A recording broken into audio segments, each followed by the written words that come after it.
ریاست مدینہ پر اگر کوئی اتھارٹی ہے تو وہ ڈاکٹر حسن محی الدین قادری کی شخصیت ہے۔ میں تمام احباب سے گزارش کروں گا کہ اپنی نشستوں سے کھڑے ہو کر اس معرکۃ الارا تصنیف پر جناب ڈاکٹر حسن محی الدین قادری کو خراج تحسین پیش کریں گے۔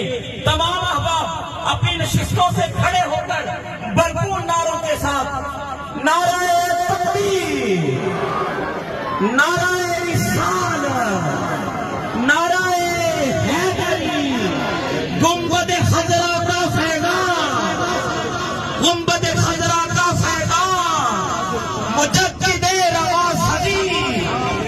اب میں انہی اسی شعر کے ساتھ آپ کو دعوت خطاب دوں گا کہ سنا ہے بولے تو باتوں سے پھول جھڑتے ہیں، سنا ہے بولے تو باتوں سے پھول جھڑتے ہیں، یہ بات ہے تو چلو بات کر کے دیکھتے ہیں۔ آپ کے بھرپور نعروں کی گونج میں دعوت خطاب دے رہا ہوں جگر گوشے حضور شیخ الاسلام ڈاکٹر محمد طاہر القادری مدد اللہ العالی، جناب صاحبزادہ ڈاکٹر حسن محی الدین قادری، چیئرمین سپریم کونسل معراج القرآن انٹرنیشنل۔